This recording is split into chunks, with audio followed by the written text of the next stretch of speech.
we're not gonna waste time. I'm sure people will be coming in, but I wanted to jump right in here. There's Karen. Hey, girl. And introduce you all to Sheila. And do you remember that, I guess it was a year and a half ago that wasn't it a year and a half ago that I interviewed Alan Steinfeld, the one who wrote Making Contact, the book? Okay, that was, I think, a year and a half ago. He was one of our first interviewees, and he's an old pal of mine, and he is very involved with all things ET. Making Contact is, of course, about extraterrestrial visitation and life, and it's a fabulous book. If you haven't read it yet, I'm going to put in a plug here for Alan's book, because it's different chapters written by different people in the field, very intelligently written.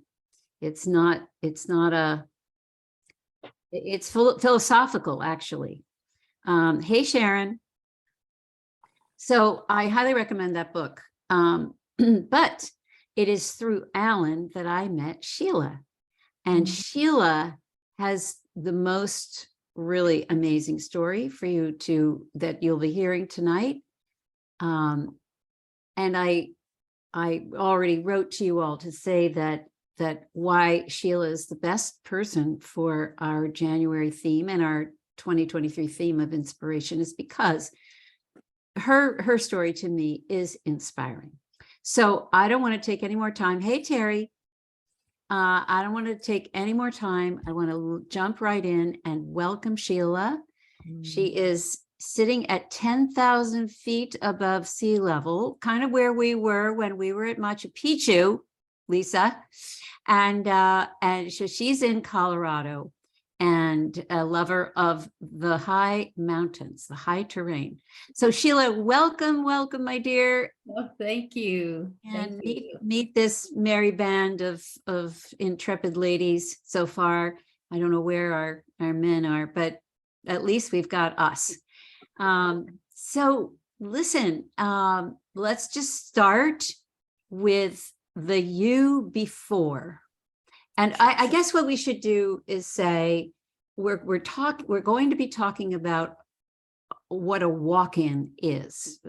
Do me a favor, show me a hand if you don't know what a walk-in is.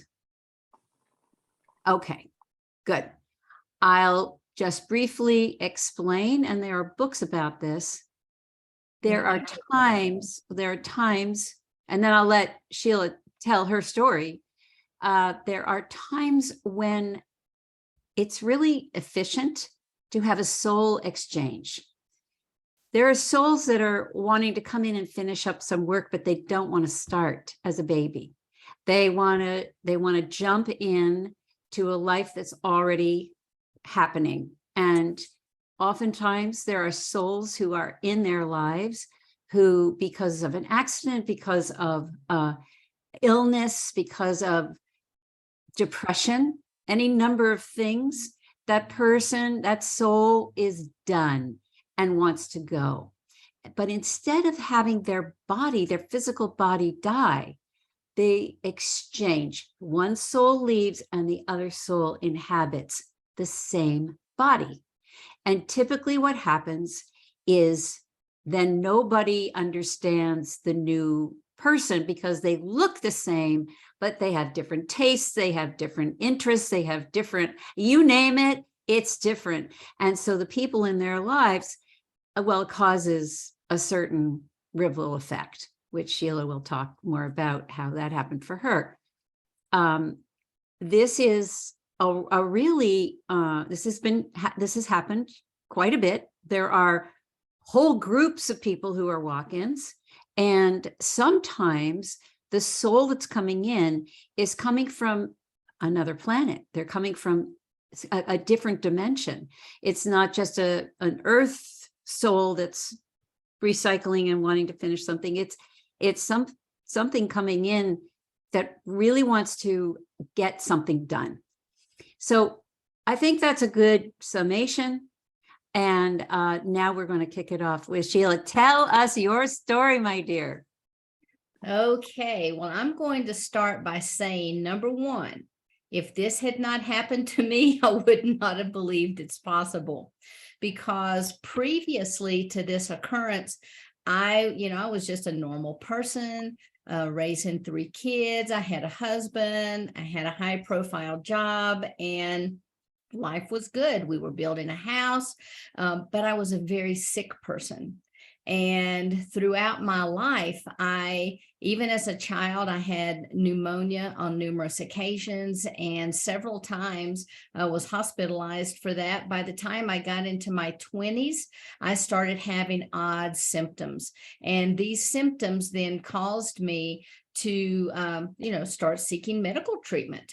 So as I started visiting doctors, from the time I was probably 21 until 38, I had been diagnosed with a plethora of illnesses. I had been told I had the potential of brain tumors. I had fibromyalgia. I had chronic fatigue. They told me I had the beginning phases of multiple sclerosis and to expect to be in a wheelchair by the time I was 40. Then progress a little bit further. I was told that with the brain tumors, the only way to know for sure is if they went in and did exploratory surgery, to which I said, thank you, but no, thank you. And I'll just figure it out as I go. And this was at Duke University. Or no, sorry, this was at Roanoke Memorial Hospital. Then when I was in my 30s, I was walking down my staircase. I put my hand on the handrail and my clavicle shattered. Now I had 2 border collies that was running up and down the stairs. So I caught myself and it just shattered. And when I went to the hospital, they immediately wanted me to go to Duke University. They began running tests. And the next thing I know, I had an oncologist and was told that I had bone cancer and that they were going to have to remove the clavicle. They would replace it with hip bone, and I would be in physical therapy for 6 months. Well, when they went in to do the surgery, all of a sudden, everything was healed. They could not even tell that the bone had been broken, and they had absolutely no medical explanation for that at all. So I was absolutely thrilled, but my health continued on the down, to decline. I ended up with the beginning phases of RA. I had to take Celebrex every day just to be able to open and close my hands. I had no energy. I was laying on the couch, kind of playing with one arm, playing with my kids, because at that time I had a 3, 6, and a 12-year-old. And so life went on this way for quite a while. But I was really getting to the point that I was tired. I was just weary. You know how you get that pain and it just sort of wears and tears? It was just constant. And I went to bed like that one night, and what seems to be about 7 o'clock one morning, it felt as if somebody reached down and grabbed me by the hair of my head, and they pulled me bolt right up in bed. And it was like lightning was running through my body. And then I was in white space. And many people call that a near-death experience. Maybe it was. I don't know what it was, but I know I was there long enough to understand that I was out of pain, that it was a very peaceful place, that if I had been given a choice, I would have stayed. But the next thing I know, my peripheral vision starts coming in, and then my frontal vision. And I'm finding myself sitting up in the bed. And of course, the first thing is like, what am I doing sitting up in the bed? And then the second thing, I'm looking around my room, and everything was exactly the same, but everything was different. And I didn't know how it was different. I just knew something was different. And when I got up and I put my feet on the carpet and was walking to the bathroom, it was like I'd never experienced carpet before. It was like, ooh, this is gushy. I like this. And then when I passed the mirror, I just stopped. And I remember staring in that mirror for, I don't know, the longest time, because it was as if I was looking through someone else's eyes.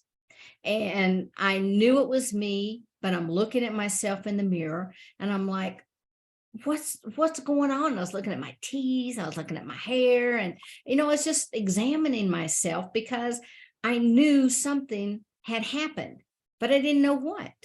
And actually there was nobody in the house, so nobody could tell me anything, and I couldn't figure out what day it was. And as the days and the minutes started progressing, or not as the day itself started progressing, all of a sudden I started remembering past lives. Now, one thing you have to know about me is I did not believe in past lives. I thought that was the biggest bunch of hooey I had ever heard. I thought it was a cop-out because I grew up in the church. And so I was very, very, very religiously based. And for me, that was totally unacceptable.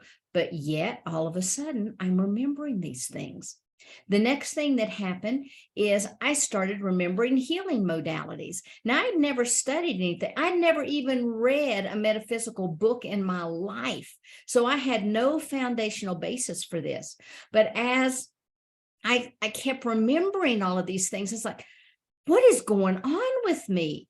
And then I started remembering all these universal truths. I remembered about oversouls when I didn't even know what an oversoul was. I started seeing how the souls, how we fractalize, and how there was the Om, and how light and frequency and patterns and templates and everything began to form. I have the languaging now, but back then I was just seeing all this stuff. And my background was in psychology. So, I'm thinking, oh my God, I'm having a psychotic break. What else do you think? I thought I was having, the marriage was starting to go down the toilet. So it was very dysfunctional. So I thought between the illness, the dysfunctional marriage, having 3 kids, having the high profile job, that I had just snapped. And that made total sense to me. Yet, when I would walk through my house, I would see other people walking towards me. And they were talking to me, but their mouths weren't moving. And I'm watching, it's like, what the heck is this? And then I'm hearing voices in my head that later on, as I began to follow those, everything worked out really well for me. But at the beginning, I really thought that I was losing my mind. And as time went on, I really convinced myself. Now, at first, just like with anything huge that happens to us, we want to share it with our family. We want to talk to our friends. And they all were like, you better be quiet. They're going to lock you up in the loony bin. And at that time, it only took me 3 months, because once I was around the man I was married to, I'm like, I am out of here. I don't think that the other person had the ability to leave, but as soon as I met him and saw what was going on, it's like, I'm out. So I began to plan my great escape. And so as the escape began to happen, I had a house for the kids. I still kept the same job, but I just moved away. And it was during those times I would start to do automatic writing. I had no idea what that was. I would just be typing something for work. And then the next thing I know, I had 3 or 4 pages written about esoteric things. And I would just tear it up. It's like, oh my God, oh my God, oh my God, oh my God. Okay, I can't tell anybody. I'm just going crazy. I'm going crazy. But one of the things that happened is I ended up receiving a job offer to move to a different state. And so I had been a walk-in for 3 months, and then within another 3 months, I was offered this new job. And so I decided to go, and it was to Kentucky. I was living in Virginia at the time. So I went to check out the area. Now, you've got 3 kids, so you've got to check out the schools. You want to find out about the playgrounds. You want to see what kind of amenities that there are. So at the time, we didn't have Google. This is still, this is 2000. And so I'm sitting there flipping through the telephone directory, and in the back was like this ad, and it was for spiritual counseling. And that's all I saw. And I'm like, oh my God, that's exactly what I need. First off, I'm in a new state. Nobody knows me, so I can talk to somebody. So I called this number. Of course, it was after hours, and she called me back the next day, and I made an appointment to go see her. So as soon as I walked in and sat down, I said, look, I think I'm going totally bonkers. This is what happened. I think I've had a psychotic break. I'm having dissociative disorder. All of these things, I hear when and start analyzing yourself, that's the worst thing you can do. And she's like, And then at the end of it, she's like, honey, I'm going to tell you, you're not psychotic. And that's all I'm going to say for now. And I was so upset because I went there seeking certain things. Now, remember, my background also was just in Western medicine. So I thought I could go in. She's going to write me a prescription, give me a little blue pill. I'm going to pop it. Life goes back to normal. Everything is cool, right? Well, it didn't happen. So I left and I felt like I was just stomping down the stairs. I was just like, oh, I can't believe this. I've wasted all this money. And I get in the car and I call and say, okay, when's my next appointment? So it's like something resonated true. So during the next appointment, she had me we started out and she did a guided meditation.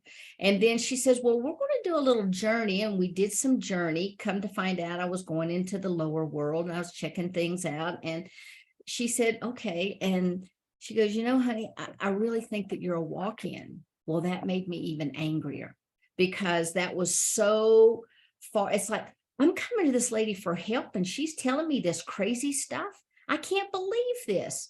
But the more she talked, the more it made sense, because as a walk-in, there are parameters that have to be in place. There's pre-birth agreements that have to be in place. And when the one soul leaves, the other soul comes in and assumes that life. But they also assume everything karmically that the person did not clear up as well before you can even get started on your own path. So as I began to understand and she worked with me, I began to study with her. Not only was she a psychiatrist, she also was a she's of Hopi lineage. And so she had been passed down. She was like the seventh daughter of the seventh daughter of the seventh daughter. And in the Hopi matriarchal society, that was a big deal. And she had been charged by Chief Dan Iwahima to go out and to teach the White Eyes all this beautiful native teachings. Well, to me, they made so much sense. And the way that the society was structured and the way that they handled mental health, which was to get right with yourself, to drop into your authentic medicine, to understand, to release, to let go, to do your shadow work. That helped me more than anything. And so shamanism really began to anchor me in my body, because I was still like, even though I had a framework now that I could work within, it still made no logical sense to me. And so it took me a period literally of about 12 years before I was ever able to clear up all of the karma that I came into this body with, because you have to understand. And I want to back up, and I'm glad that you started this and prefaced it with talking about extraterrestrials, because that's another thing. I did not believe in extraterrestrials at all. Not at all. Was not in my field of vision. And so when I started dropping in to who I truly was, I really started working with my guides, and come to find out those voices in my head and those people that I would see walking and all this information, all I had to do was to be in someone's field and bam, getting these huge downloads. Well, I started trying to shut that off because it was just too much, too overstimulating. And I was having enough trouble just navigating my day-to-day life without knowing all this stuff about all these other people. And so once I was able to kind of begin my integration process and have this firm relationship with my guides, I started inquiring and asking them, so like, did I kick the soul out? What happened? Where's the other soul? They explained to me that the soul that had previously inhabited this body was an Arcturian soul, and that they had come in for very specific purposes. but they had kind of gotten sidetracked with all the candy in the candy store, and they were not doing their job. And their exit strategy was all these illnesses and everything that happened to them. And so I started to feel a little bit better. Then they explained to me that I'm like, so like, was I in heaven? Because that was my understanding still, because they had told me I was not allowed to read anything about walk-ins. I was not allowed to read anything about metaphysics. So here goes 12 years. And I'm like, why are they not wanting me to study and to understand, really who I am? But they're like, we want you to keep your knowing pure until you understand who you are. You don't want to be influenced by all this outside stuff. So I'm like, okay, whatever. And so that's fine, because I was a single mom with 3 kids and I had enough on my plate. So as they began to explain to me, they told me that I was part of a collective, and that my soul, the aspect that had come in, was part of this person's larger oversoul, but I had never lived this life yet. I was a future aspect that was in the Arcturian or the Andromedan system. And what had happened is we had heard a cry from Gaia. And Dolores Cannon talks about that in her books, the 3 waves of volunteers. And so apparently and I didn't know anything about Dolores Cannon for probably another 5 or 6 years. But with this wave, we came in, and as this collective, we had already merged all of our multidimensional aspects together and was in the process of merging with other beings. And so we actually were what you would call a 7th density being. And in 7th density, as you begin to merge, and you continue to merge and continue to merge, and you kind of have all of these various experiences till you're at the very top of the 7th density, where you can actually begin to place your consciousness into a planet. And that is what Gaia herself had done to have this experience. She placed her consciousness into Earth. So when we talk about our Earth Mother, we really have an Earth Mother. She is a living, breathing, sentient being. And so she had cried out. We were within that same resonance field. And so we came to assist. Now, when we came here, we became part of the crystalline grid. And for me, when I close my eyes and see the crystalline grid, it looks like a honeycomb structure that's above the earth. And those things that connect those honeycombs together are the crystalline grid, because that's the energy that runs through them. But those little bitty honeycomb structures, those are what they told me was the Shantias Khan. Okay. Now the Shantias Khan, when we come from our oversoul, we're so huge and we are so multi-dimensional that we can have multiple experiences on this planet, on different planets, on different universes, different dimensions, between dimensions. I mean, there's so many experiences that we can have simultaneously. Pardon me? Simultaneously. Absolutely. Because all time is happening at once anyway. And so what happens is, like, if this is the oversoul, and you're going to have all these experiences, at the very tip is what's called the Shantias Khan. And that is what is kind of like your own personal cloud storage for this journey that you're about to take. It has all the information that you need for life. And then as you begin to incarnate, that part that's still attached to the Shantias Khan, and the Shantias Khan is still attached to the oversoul, and oversoul is attached to source and all the other layers. But as you start to incarnate, that part that comes down is called the higher self. And then when that higher self attaches to the physical form, that aspect is called the soul, or the personality of this lifetime. But all of that energy out here, what creates our, etheric template, our emotional body, our mental body, our astral body, our spiritual body, our crystalline body, all of our various causal body, all of these bodies, that's what's really our spirit. So we are just one huge entity when we incarnate. And they told me that when I incarnated, that the aspect that they brought in first was the Arcturian aspect into this being. That way I could enter into this form without frying the neurology or frying the biology of the body, because you have to remember it was very weak. It was very sick.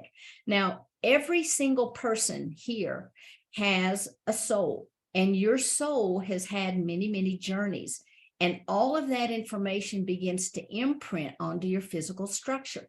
So you have the mother and the father that give you the physical DNA, and you have your soul, which has, the etheric DNA, and the two of them merge. And so when I entered the body, I was entering a body that was already imprinted on, kind of like getting a used car. Okay. And so when I began to look at this used car, I had to change the oil. I had to do all kinds of things here. Okay. And so as I worked more and more with my guides, I got more proficient in what they were telling me and my ability to understand. Now, in between all of this time, I had met and married a man and we moved to Colorado. And so he really became the father and raised my 3 kids, thank goodness. So as I'm in Colorado, I opened up a wellness center. I'm working really hard with my team to be able to understand. I began to study with a variety of shamans. I had left my spiritual community, and my teacher had charged me with going out and operating and opening other women's circles so that I could pass on the teachings that I had learned. And so I was doing that also.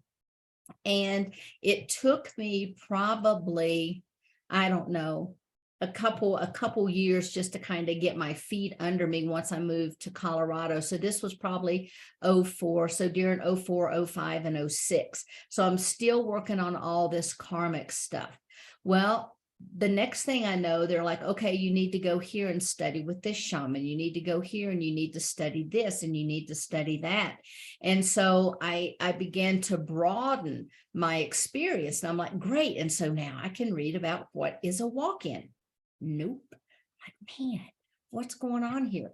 And so, I listened because I have learned with my collective, which I am still connected to. There's this constant stream of energy and information that's always flowing in. I thought, well, okay, I better listen because when I don't listen, it's really tough. So you have to listen. All right. Because you're going to do it one way or the other. So let's just pause there for a moment, because that is really a beautiful, absolutely beautiful rendition of your experience. Except I want to just double back and say that within a very short amount of time, all your physical symptoms, ailments, illnesses spontaneously evaporated. Absolutely. When I came in, the power of the soul was so different and so much stronger that it made an immediate imprint and all my illnesses went away. And when I went back to my doctors, they were bumfuzzled. They had absolutely no explanation, just like they had no explanation when they went in and the collarbone was healed. And I even asked my guides about that, and they're like, well, it wasn't your time. So we just fixed it. I'm like, oh, thank you. So they had to keep the body ready for me to come in. Now, every one of us has come from other places, wherever it is. And with mine, I came in from the collective. So over time, more of the Pleiadian information came in. Okay. Wait. Okay. So before we get into the system, the star systems and all of that, because this can get complicated. Yes. Okay.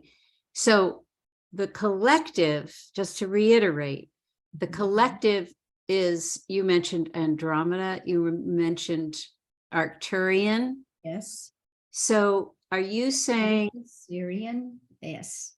so the collective is encompassing a variety of planets, stars, beings from different places? Is that right? They actually were my multidimensional selves that had been an Arcturian, that had been a Pleiadian, that had been a Sirian, that had, had visited all of these places. Okay. And we had come back together as one soul.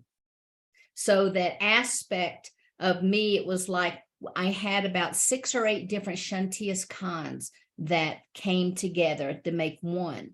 And then after that, we began to merge with other minds, because when you are in 7th density, you're pure consciousness. And for a long time, I didn't understand that. So I thought I was in heaven, because I can remember if you lift your arm, you don't have, first off, you don't have an arm, but you know what it's like to have an arm to lift. You know what it's like to be the bone inside of an arm, or to be a, well, there are also beings that have very soft bones. It's more like a cartilage. So you know all of these things. You know what it's like to have blood coursing through. You understand all of these things because you have experienced all of these things, and you know that. But it was very different. So when I first came here, man, the tactile experience was just woo. I was touching everything and tasting everything and feeling everything. It's like, oh man, what is this hamburger? It's so good, And so, I mean, I really, really was kind of ODing on all of the senses. But as time went on, they told me one day, go bigger. And I'm like, what do you mean go bigger? And they just said, go bigger. So I thought, okay, well, I've got a wellness center. I need to start learning more modalities, which I did. And then I expanded. I moved to a different office. I had 2 locations. So I'm like, okay, I went bigger. And one day I was in there working with a client, and right behind me, I heard go bigger. And I just about jumped out of my skin. And I was like, and the class, oh, is everything okay? Yeah, I thought I saw a mouse or whatever it was, And so, I mean, I was so embarrassed, but they really startled me. And then, so I thought, okay, I'll bring in more practitioners into my business. And so I did that, and everything was going great. And I was continuing to grow and to expand. And I was even working down in Colorado Springs at the Garden of the Gods, at the country club there, and their wellness center. And it's like, okay, I've got 3 offices. I've expanded. I'm going bigger. And they told me to go bigger again.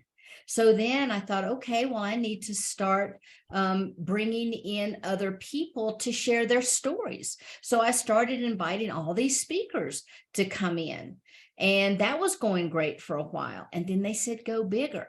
And I, in my ignorance, threw a little temper tantrum. And it's like, I can't go bigger. You keep telling me to go bigger. You're going to have to tell me, give me a roadmap. I'm tired of this. What do you mean? Because I'll be honest, this was 2012, around that time. I had 7 circles going.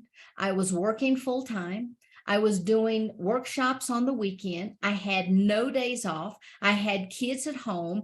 I was running myself into the ground. And so they kept saying, go bigger. So finally, I'm just like, well, whatever, I'm over this, And so the next thing I know, I decreased the 1 office. So I only had 2 offices.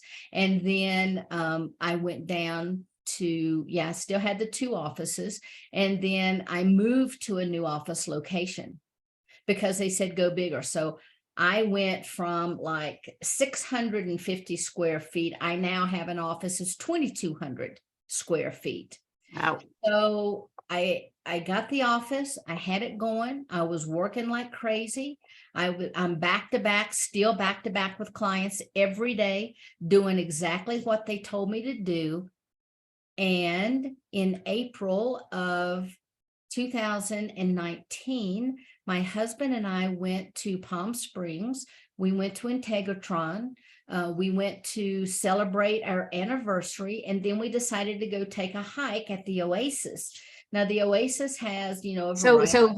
hold on. Not everybody knows what the Integratron is. Yeah, I'll back up. The Integratron is, was it Van Tassel built this? He was given specs in a dream by extraterrestrials or a vision to build a facility on a particular piece of property that was going to help enhance people's ability to expand their consciousness. And there's a beautiful structure there. You can lay on one end, you barely whisper, and you can hear it everywhere. And I mean, I had a wonderful experience there with my son. And so I wanted to take my husband, and we had an experience, and then we went to the Oasis to go on a hike.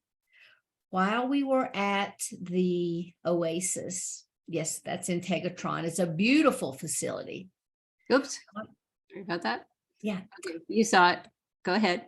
And while we were at the Oasis, all of a sudden, it felt like my legs, I had on capris, was being cut with little razor blades. And I thought I had walked into no-see-ums. And so when you were mentioning no-see-ums, and I'm like, oh, where are you? But it felt like little razor blades, and I'm slapping at them. By the time the evening rolled around, I was really feeling myself being, really dragged down. By the next day, we were flying out, and on the plane, it's like, I think I'm having a gallbladder attack, because I was starting to have pains. By the time we got home, I was really sick. And for the first time ever, I missed a day of work. And I had never missed work because I'm a very healthy person. And so missing that day of work was huge for me. I came back to work the next day. Within 2 days, I was totally jaundiced. My daughter was freaking out. I went to the homeopath. She goes, look, we're looking at 3:00 on Good Friday. I can't do blood work as quick as you need it. You've got to go to the hospital, get the blood work, call me, let me know. Well, they wouldn't let me leave the hospital. My liver was failing. My kidneys were shutting down. My liver failed. They sent me to the Denver hospital. While I was there, Jesus came and visited, and he held my head. Mary came. I called my mentor that worked, he's in Germany with one of the healing modalities I do. He began to rebuild all of my organs.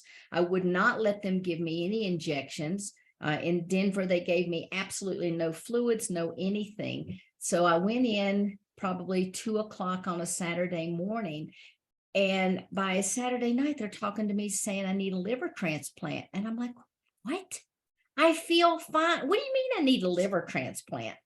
And so come Easter morning, I just got up and walked out of the hospital. My guides told me to go. Jesus said everything was going to be fine. Mary said everything was going to be fine. My guides said everything was going to be fine. My mentor is kind of like, you're pretty much in the toilet, but we can deal with this. You go home and rest. And I could feel the electricity at the back of my head where they have all the plug-ins and all the monitors, because I'm highly sensitive, and I could just feel it running through my body. And I had to get out of there. My skin was crawling.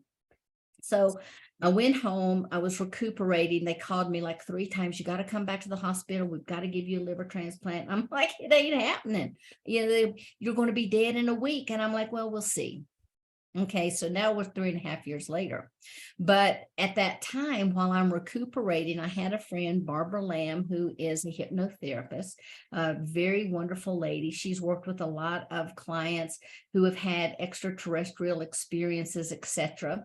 She has interviewed probably over 4,000 to 5,000 people. And she said, well, honey, have you ever thought maybe they're trying to get your attention to write your book? And I'm like, oh, well, okay. Well, I really didn't feel that good. By the time I got home, I really didn't feel that good. And so I kept thinking about, well, how would you write a book about walk-ins? I had no clue where to start. Now, this was in April. In January of that year, I had been invited to go to Denver to speak to the IANS conference, the International Association for Near-Death Experiencers.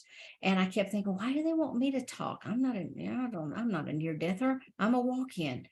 But come to find out, I probably had a near-death experience when I went into the white space, because that's exactly what all near-death experiencers will talk about.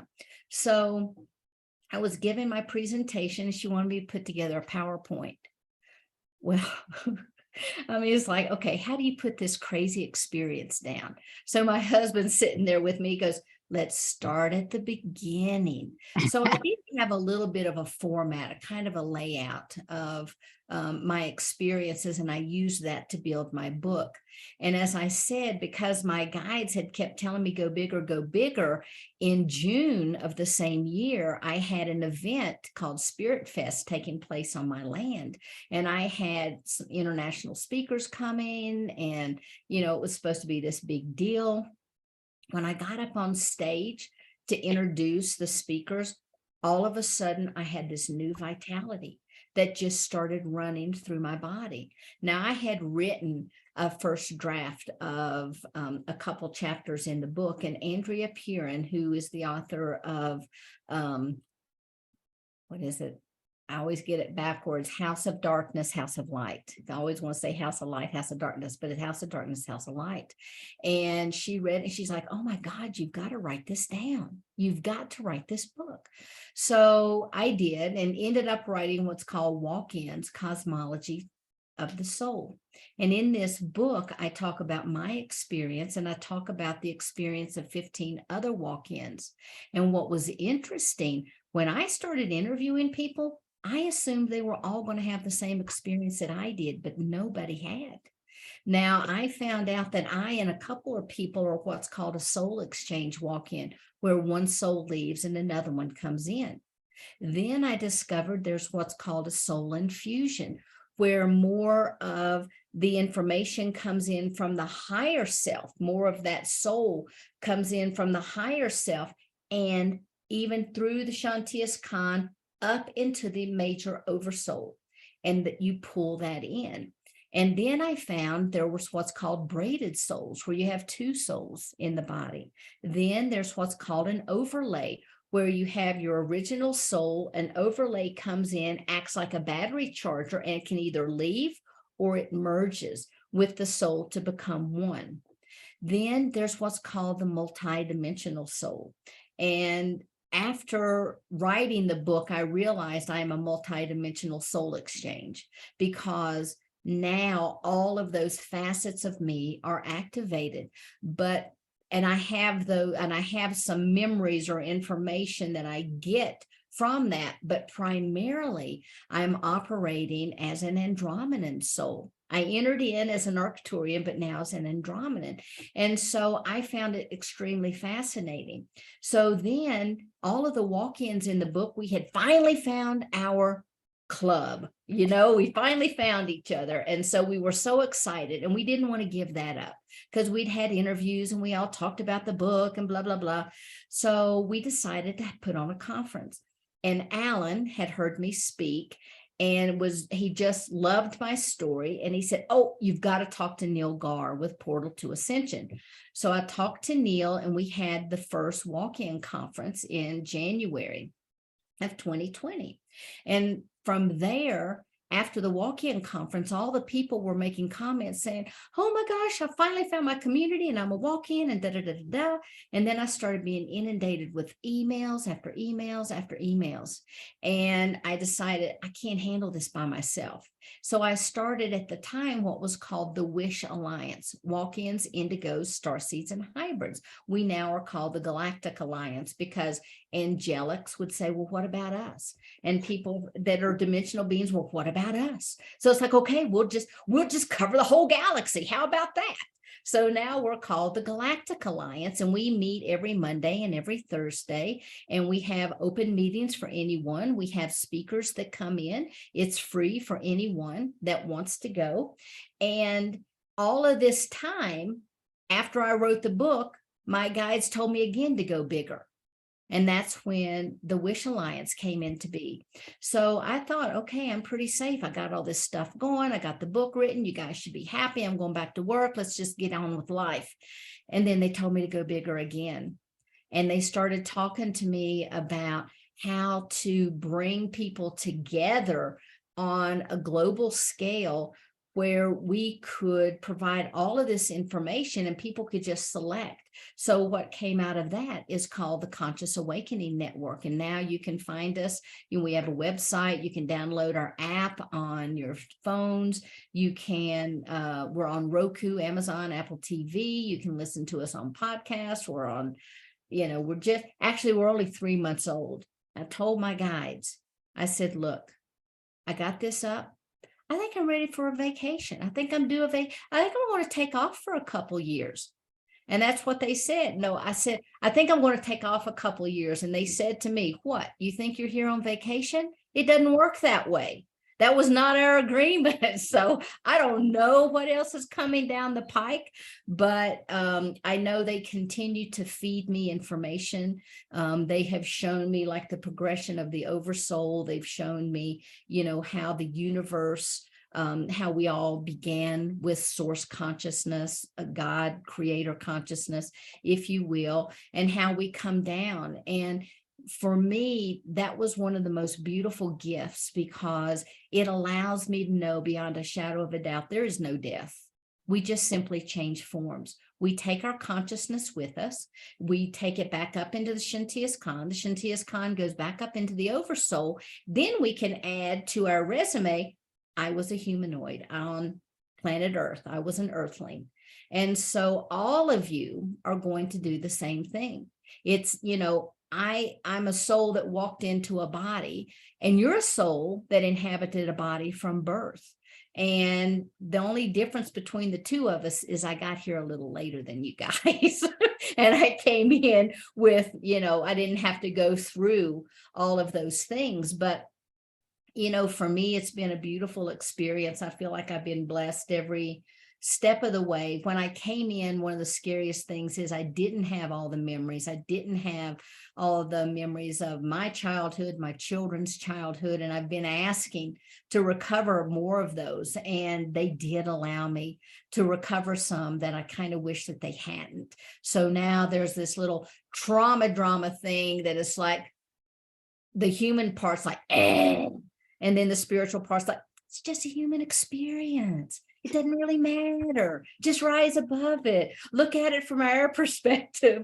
And so, I've kind of worked through that, and I've done all the forgiveness work. But the memory part, when it comes up, there's still a little trigger. So anytime we have a trigger, we know that that's an opportunity for us just to heal, on a deeper level. So I am excited to see, what comes down the pike. I do try to remain an open vessel. I try to do what my guides tell me, because otherwise I might get another sickness. You just don't know what will happen. So I want to thank you guys and thank you for letting me share my story with people.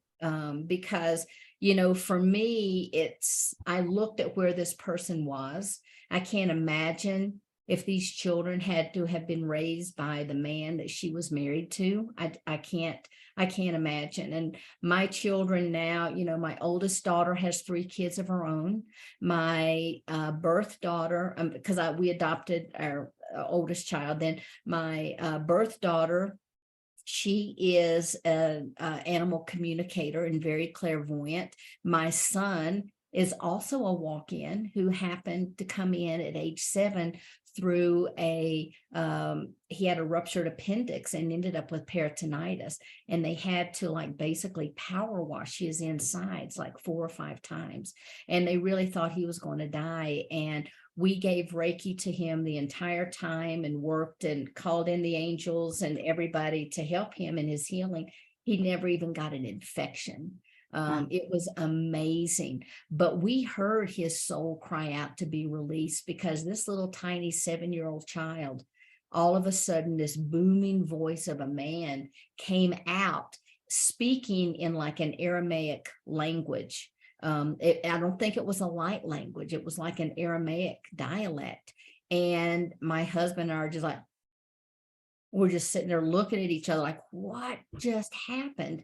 And it probably wasn't but 30 seconds, but it's in one of those timeless things, like in a car accident, the 5 seconds seem like a day. And that's what it seemed like. We really went into nonlinear time for that experience. And when he came out, he was now as an adult, he's like, I thought it was hard for me to walk because I just had surgery. I didn't realize it was the first time I was in a body for a while. And so he is from the angelic realm, and he recalls the War of the Angels. He recalls so much about his other incarnation. And he has some really interesting stories. So he's also in the book. It's Dylan Cusco, and he shares a little bit about his experience. But there's so much out there, and I look at how limited I was in my thought processes to where I am now. And it's kind of like, I believe in everything. Somebody says, I had this experience. It's like, I've never had that one, but I believe it. Because if you would have told me 25 years ago that I would become a walk-in, I would have laughed you out of the room, because it was just not within my realm of consciousness. And so we're all continuing to grow and to expand on a daily basis. Sheila, first of all, I want to double back on the liver thing that got all cleared up. It is. Yeah. I mean, I think they just wanted me to write the book, I mean, I'm fine. And I keep being checked by doctors, well, I don't go to doctors, by my doctor, right. Dr. Frank, that, trained me. And, I might have like a virus or something. Of course, I run the vials and I get rid of that, do the energy work. But the newest, craziest thing that has happened is I do these healings on people where I'm actually working in their field. And I do that with the Arcturians, because they have a phenomenal medical team, and I still call on them to come and to work on me at night. And everybody here can do that. Just call on the Arcturian medical team and say, while I'm asleep, please work on my body. And I want you to pay attention to X, Y, and Z. And they will. And so anyway, I was working with them, and all of a sudden they stepped back. They stopped working on the person. And I thought, oh my gosh, what did I do? But then the angelic beings and the Andromedan beings came in, and they started working in what they said were the ley lines of the body. And I'm like, oh, you mean the meridians? They're like, no, the ley lines. I'm like, you mean the meridians, what we call the meridians? No, the ley lines. And they began to give me this 12-layered teaching, or new, actually, they told me I could develop it in a course, because anybody can learn how to do it. It's so in depth, but anybody can do it if they follow the procedure. And they said that it's something that is really needed on the planet at this time. And they shortcut a whole lot of the soul wounding that people have. And they reconnect us up to our highest divine aspect. And so I'm telling you, there's some strange things out there happening. I'm glad I'm here to experience them. I am too. And it's so interesting about the ley lines of the body, because just last weekend, I was speaking with somebody who was talking about ley lines. And I said, I think there are ley lines in the body. And I said, I want to dowse to find out, because that, that's sort of my handy tool. I want to dowse to find out where they are, what they do. I might pick your brain about that. That's very cool. Amazing. It really is. And I'm in the process of developing this course. It connects us with our DNA all the way, reconnects the 12-strand DNA, reconnects us within all of the dimensions, within all of the densities. It reconnects us to all the various consciousnesses that are out there. It connects us back in with aspects of our oversouls. And there's like a dozen things that it does. but it pulls that information back into the body, back into the field, because the reality of it is we're already connected. Right. We're connected to everything. We're already connected all the way back to source, but our human minds can't conceive that. And so we think we're separate, or we think that we're limited, but all we have to do is literally we drop in to who we already are. Right. And as we drop into that and we reconnect and we allow that to really imprint on our cellular structure, we begin to change. Our life begins to change. We open up and we shortcut years of work. I was just so surprised because I had developed this whole thing around soul wounding, and then they're coming in shortcutting it. It's like, oh, anybody can do that here. We'll just do this, this, and this. And I'm like, oh. But those are the times we're in, Sheila. That's why the wave is here. The wave is here to like cut right through all that stuff you used to have to do with staring at your navel. Like, no, you can change your reality in a matter of seconds. Just But that's what we need. So, and that's what they said. It's needed on the planet at this time. Yeah, absolutely. Let's talk quickly while we've got everybody present about what we're going to be doing the weekend after next. Talking about going big. Yes. Where are we doing? That's right. So there is what, I mentioned we have the Galactic Alliance, and yet again, we have formed a partnership with Portal to Ascension and New Realities, Alan Steinfeld, and we're going to be offering a conference, 2 days, 16 speakers, and it is only $55. You can go to Portal to Ascension, sign up online. It's called Ancient Galactic Wisdom. And Hope is going to be one of our speakers. Do you happen to have that flyer that you can pop up for people? And in the meantime, I just want you to know, I wanted to call this conference Ancient Galactic Wisdom because, I used to think all of that was woo-woo. It's like, okay, I can accept spirit guides and I can accept channeling and I can accept this, but extraterrestrials, I don't know. But the reality of it is we're all from other planets. We've all had these experiences, and it's not woo-woo. It's just a matter of fact that we're accepting who we truly are and understanding that. And when we can understand and when we can drop into that, that is one of the most beautiful gifts that we can really give to ourselves, because it just helps us really to expand beyond. Let's see. I got it here. I was going to say I could pull that up really quick. There we go. Okay. Yay. There we are. And this Our was lineup. Yeah. Oops. Uh-oh. There we go. Look who our first speaker is. Woohoo! Miss Hope Fitzgerald. And so you can come and hear Hope. I believe you're speaking on Sunday.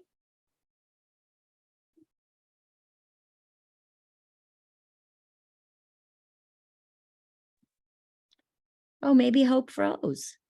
I don't know. Oh, no, you're muted, Hope.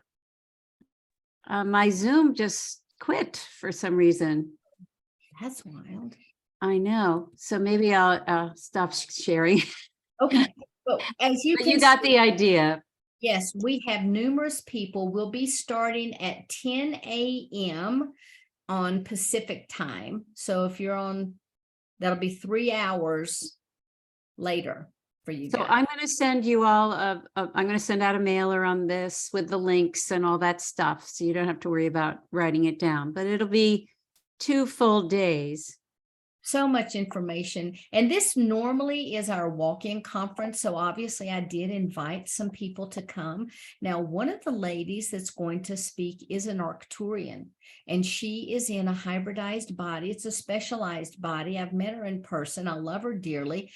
Vivian Chevet.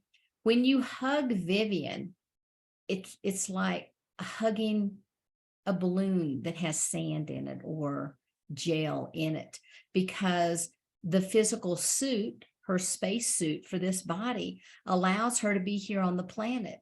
And that excites me, because that tells me that we're very, very close, because the Arcturians have told her that soon she'll be allowed to change her form and people will be able to see her as the Arcturian that she is. And I think that's going to be wonderful, so that people can understand and recognize these dreams that they have about all these off-planet experiences and those types of things, that they're really real, and that it's not foo-foo and it's not woo-woo. It's actually reality. It's just a reality that we have, not been encouraged to believe in. Yeah, exactly. Well, we push the boundaries of all that with a lot of what we do. And definitely we've been tutored most recently in the last 5-6 months by the Hathors, who are just amazing, right? And so they have been guiding us, upgrading us and expanding consciousness for sure, but also really tutoring, teaching a lot about stillness, teaching about geometry, teaching about, we learned from the Hathors about these chambers that are underneath the temple, the main temples, where the altar is. There's a room underneath. Well, didn't I come to find out that's exactly true? So there, it's really been interesting to have them on our roster. We're never sure exactly who's coming in. I'll be right with you, Terry. So I just wanted to make sure that everybody knows that that's the weekend after this. That's the 28th and 29th. And you'll get all the recordings and all of that. And you might wonder, why is Hope there as at a walk-in conference? And so some of you know, but some of you don't, that I had my own walk-in experience, and I don't know exactly how to characterize it, but it's not the same as Sheila's. I had precognition that this would be available to me if I wanted it to happen. It was set up very well for me to do it at Lake Titicaca in Peru in 2013. And it happened to be, I promise you, I did not consciously plan this. It happened to be on the fall equinox in the Northern Hemisphere, but the spring equinox in the Southern Hemisphere. My birthday is on the spring equinox in the Northern Hemisphere.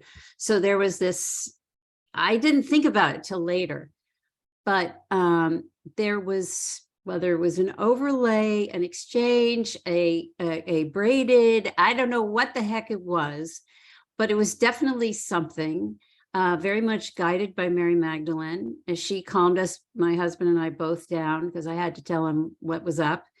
And, he was understandably upset. So we worked it out that it would be my new person has a name, Amanda, and that it would be kind of like a revolving door, that she would come in when I need her to come in. And so my experience it really knocked me for a loop for at least a year and a half. I had gone from having very solid terra firma, a lot of shamanic work, I was in both worlds, and it was good. And then it was like all of a sudden I was on a waterbed, and I couldn't get my bearings. And my guide said, we're going to build you a platform, you're kind of bigger now. And we got anyway, it's a long story. I won't go into it anymore. But it definitely, it's definitely been a journey, and yeah, it's been a journey. So that's one little tiny reason why I might be on this panel, but we're going to talk about the infinity wave. Of course, we're going to talk about maybe dowsing. We'll see where we go with it. Maybe some channeling from the Hathors would be amazing. Channeling. We'll see if they want to come in. I'm happy to do that. They are, yeah, they're solid. So, okay, questions. Time for questions. I know Terry had her hand up. Go ahead, Terry.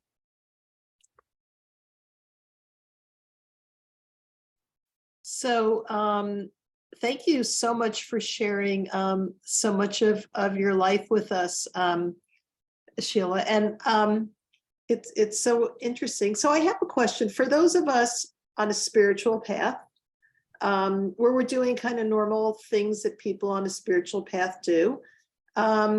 Is it your impression that most people are getting upgrades even though they don't know it? Like, we're all trying to be positive, stay in a love vibration, stay in light. But I'm just wondering if those people that are not working on themselves, more dense, if they're getting spiritual upgrades, are we all getting upgraded without knowing or asking for it? If in your and Hope's perception. So thank you. Good question, Terry. That's a great question.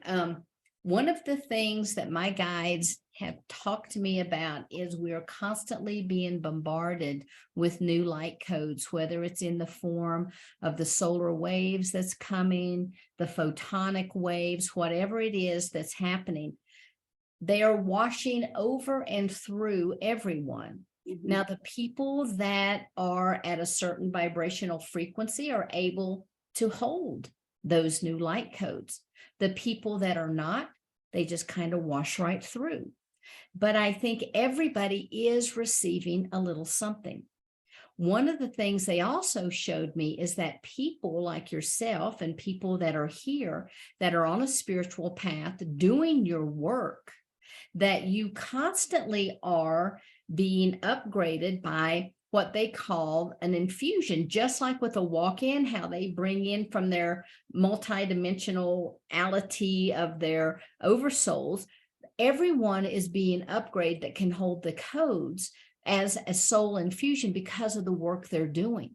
You don't have to become a walk-in now in order to be receiving all of these massive downloads, because it used to be that was the way they had to get that information in through a vehicle. But now people are just systematically, like you said, they're just receiving information. They may not be asking for it, but they're probably doing their own personal work. And when we clear out that old energy, we're making way for the new. So yes, I think people are receiving it without asking. Yeah, I have to agree with that. And I also agree that, well, I know that we've had several meditations channelings that have worked with us to hold more light. Expand. We had one just during the 7 days of rest, the first week of the year. I think it was the sun. I don't remember who was it. The sun, Karen, that just really worked on us expanding and holding more light. But we've had several of those over the last 2 years. So yeah, I agree with you. Yeah, that was a great question. Mm-hmm. So would you say that, since we all have different galactic family and experiences, that they know who we are and they know which one, which version we need because they're our family. They know which of us needs the specific vibration. I mean, that would make sense, although we have free will. So.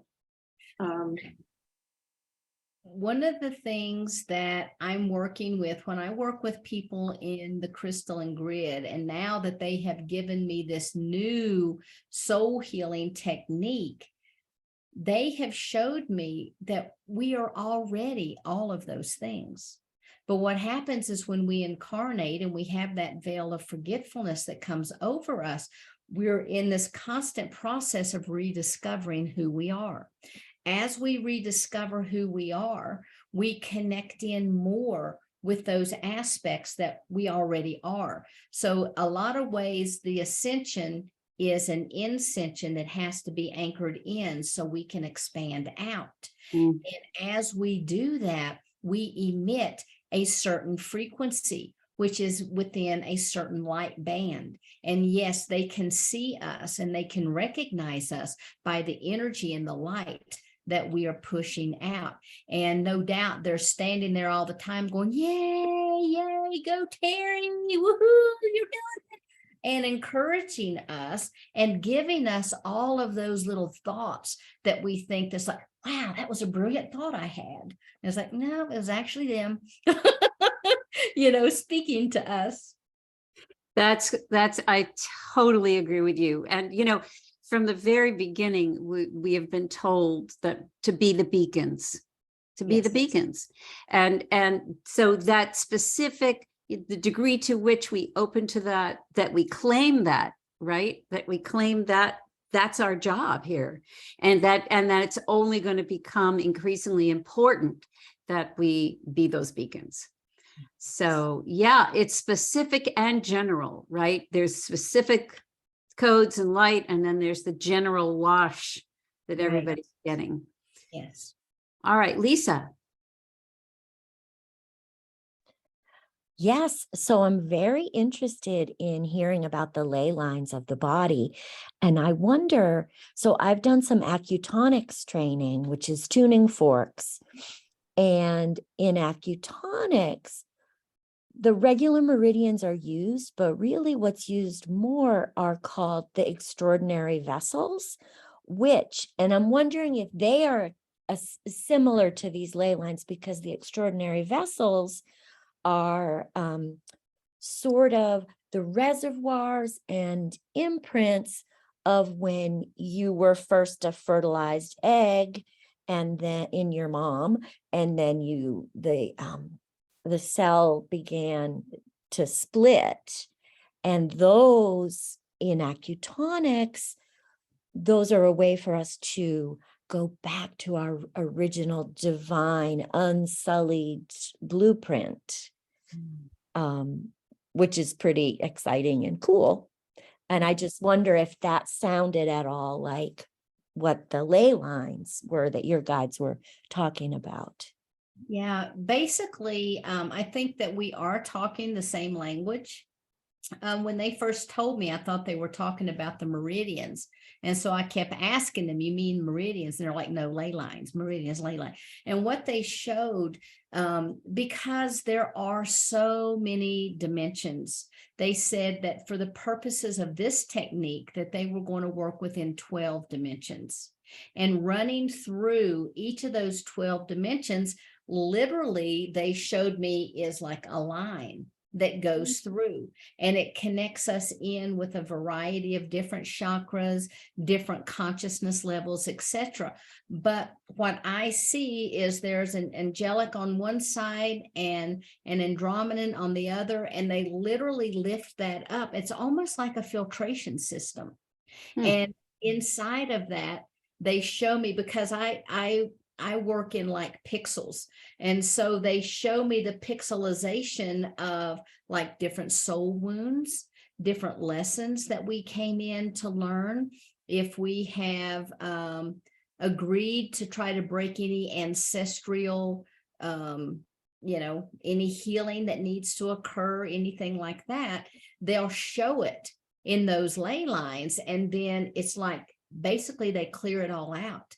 And they reconnect those strands with where they need to go, which are even higher.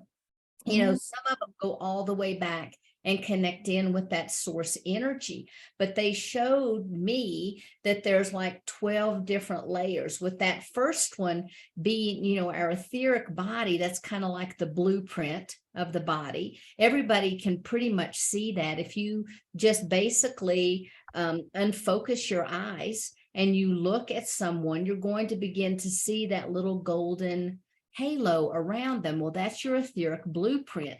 And that has all of the genetics as well as all the spiritual DNA that's come together. But as you go out into the emotional, the mental, the astral, all the way out in the spiritual and the celestial and the causal bodies, when you're working out here, then at the very end, we also have that celestial template. And it's that celestial template that is the divine blueprint of all things. And so it's constantly kind of like compressing that energy into this area. And it even expands out even further in these other layers that they're showing me. And so it's really interesting because we are so multifaceted that even within each of these layers, there's overlays of, DNA and consciousness and all of these different things. That's probably exactly the reservoir that you're talking about. Very interesting. Wow. Yeah. I love acutonics, by the way. Oh, isn't it great? It's a lot to learn, though. Yes. It sure is. It's complex.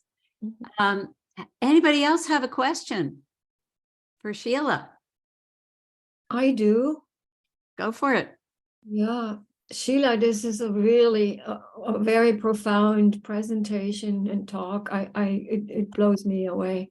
And it's way over my top. I am new to a lot of what you talk about. I have read and heard about it, but never engaged in it myself. But because of my son's state of being, I feel I have a duty to acquaint myself with what you're talking about for his sake and mine, our sake and family. So I'm just curious. I don't even know what to ask you, but I'm very concerned about him. He said years ago, I think I'm bipolar, and things have become extremely bad just before Christmas. And you know that story about the wolf, which one do you feed? They call it a Native American story, but it's actually not. I read up on it.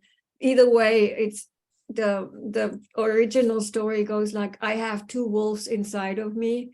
And then the child says, which one wins? And it says the one you feed. So that is so down basic. And my son has definitely fed the angry wolf since early childhood. Mm-hmm. He released information or texted me in one burst over 200 texts that it was one more abusive than the next. And now I really know the gravity of his trouble. Mm-hmm. And I would like to know whether I can help him, because he's in California and I'm not interfering. He disconnected his phone. I can't even call him anymore. How could I cut to the chase and use some of your tools? I also teach, unfortunately, the under 28, so I have to listen to the recording on that day. But I would like to join you on the 30th, on the 29th.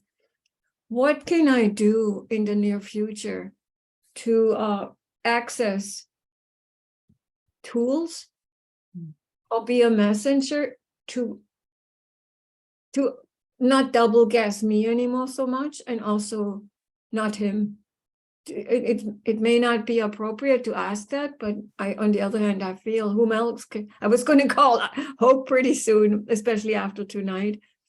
I need some advice, and I felt it has to do with souls. Mm-hmm. One of the things that we always have to remember, that each person incarnates with their own path. Mm-hmm. And unless it's in his soul contract that he will accept and allow this healing, there's really nothing anyone can do. However, you can ask for intervention from the angels, and you can ask for intervention from the Arcturian medical team. And the only thing is, with any work that anyone would do, it's almost like you can send healing to the soul and ask the soul if the body will accept it. But unless the mind accepts it and they're in a receptive place, the energy is just going to kind of run and pass through them. Yeah. I will have just a hard time then to see him as a lost soul. That's Honey, he's not, you know what? On the other side, there is no good and there is no bad. Mhm. Here we have judgments and pains and all kinds of things, and they're very real to the human experience. However, their souls, I don't see souls as being lost because all things are encompassed within Source. Okay. And Source has to experience. And what if your son is actually allowing Source to have this unique experience of feeling separation?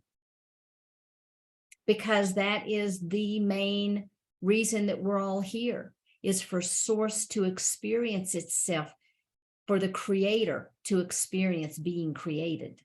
Wow. Wow. Well, thank you. And what a gift he's allowing Source to have. Mm-hmm. Not so fun for you, but No. Well, If- I feel better. I can definitely step aside. well, I think we should probably talk about it and douse about it, because we can determine his readiness, to receiving anything from anyone. In the meantime, you can send him the infinity wave that is received by everybody, no problem. Mhm. Very, very rare that Mhm. that doesn't benefit a person. Yeah. Doesn't mean it will change anything, but at least it's a safe send. But just to put your mind at ease, we can ask the questions and see what's possible and what isn't on your end, so you can feel real relief. Yeah. Thank you. Yeah. Hope that's so interesting that you're talking about the infinity wave, because that's the infinity symbol is what they showed me as how from interior we're going out and we're reconnecting and we're bringing it back and we're taking it out and reconnecting it. And that was the symbol that they actually gave me for that modality. That's pretty much what we're on about here. And we need to talk. And I have to tell you that there's another person on this call, Antonia Albano, who has been working with the Golden Mean Infinity for years and years. And you two should know each other, because she lives not far. She lives in the Blue Ridge Mountains in Western Virginia, where you kind of hail. We're neighbors, I think. So, and she's an amazing person, and we hook up on the infinity level. But it's so interesting that the wave came in at the end of 2010, and one of the things they said was going to be washing around the planet and anchoring in at the end of 2011. So all of 2010, I was looking, because I'm like, oh, it's not just coming to me. Of course, Antonia was ahead of me, but I'm looking everywhere on packaging and jewelry. I'm looking for the infinity sign. And because I'm like, it's got to be in the collective. Well, no, because it wasn't until January 2012, all of a sudden it starts showing up. And now, of course, we know it is everywhere. People don't know why. We'll talk about that, but it's a big deal. It's, Source, one time I was asking, I was like so wanting to know what's it all about, Alfie? Like how does this thing work? And Creator came in and he shows me black on black. So it was a black background and it was a black infinity, huge infinity like this, with everything on it that happened through time. And it just kept just kept moving like this. Everything was on the infinity. Every single thing that's ever happened. and future, whatever, the whole non-time thing. It's all there, and we're expanding and we're contracting and we're expanding and we're contracting. And, it's like, yeah, I said, but that's too simple. He said, that's the problem with humans. It's like, it's simple. Stop making it like it has to be hard. So I don't know. That's just something that got presented to me one day. But I was like, oh, the whole thing is this. We're all riding this giant infinity. So it's interesting that it's now in the collective, even though people don't really, we don't even know all the meanings. So, but we're working at it, aren't we, Antonia? Anyway, listen, we have kept you very long time here, and I just want to thank you. That was absolutely fantastic. So great to talk to you.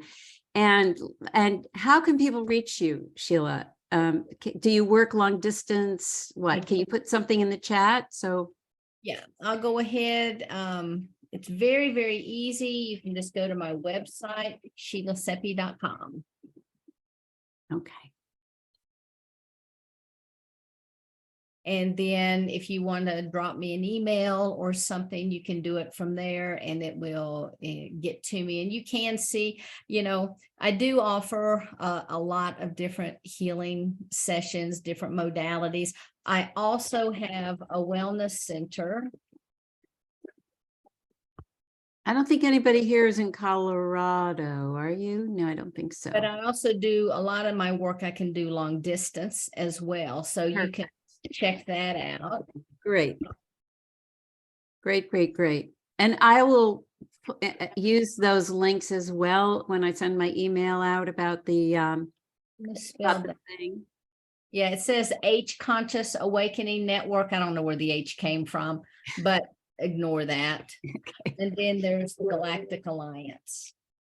Yeah, and this is brand new, streaming on Roku, right? Yeah, and she's got a channel. She's got a whole thing. The whole, lots of people. It's actually a network. Network. We have probably 40 different hosts that have a variety of shows of everything from meeting your spirit guide to bending spoons to extraterrestrials to healing techniques, you name it. It's on there. And that's Conscious Awakening and mercy. It's consciousawakeningnetwork.org. I was into the .com, but it's Conscious Awakening. Let me put that in.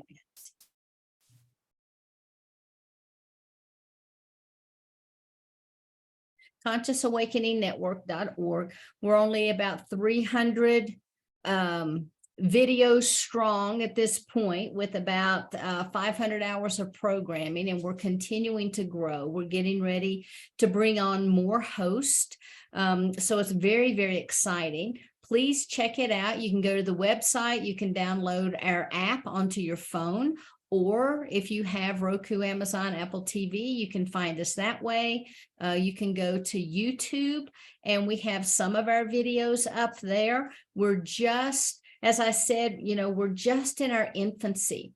And already we're getting, thousands of views on things. And we're so excited because that means that we're spreading the word. And that's, honestly, everything I do is just about talking about source energy, that we're souls having a human experience, that, we're loved unconditionally more than we ever know. We never die.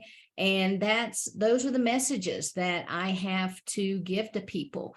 And so it's not just me, it's going bigger. Bigger, baby. Everyone, because everybody's voice has a resonance to it. And if they don't resonate with mine, they may resonate with somebody else's. And it doesn't matter as long as they're hearing. That's right. The messages that they're sharing. That's right. That is so right. I'm right with you on that. That's why we're so blessed to have an internet and have all these teachers out there, someone for everyone. Absolutely. Literally. All right, my dear, thank you. And thank all of you for coming and listening to this amazing story. It's Sheila's wisdom. She's a font, as you can tell. And, you know, dial her up, get in touch with her, and then come to our thing on the weekend, 2 weeks. Yes, don't forget. All right. Lots and lots of I love have to to you say, all. I'm healed just looking out that blue window and the mountains. Thank know. you for that too. I've About done that everything too, yes. Totally enjoyed that. Wonderful. Thanks, everybody. Thank Night-night. you. Good Thank you, night. everybody. Thank you, Hope. Thanks, Hope.